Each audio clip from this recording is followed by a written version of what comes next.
How to update VLC Media Player. Hello everyone, I'm here to guide you how you can update your VLC Media Player.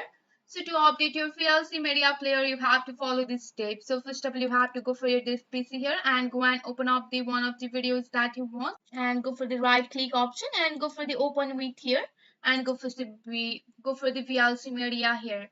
So once you are on your VLC Media, you have to go for the help option here. You can see on the top here. So here you can see the main option. You have to click on the help option, and you have under your help option you have to go for the check for update.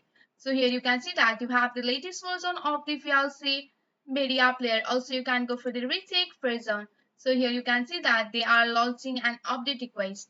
So from here you have to go for your help option, and under your help option you have to go for the check for update available. If you can see the any update available here, you have to update your VLC media player.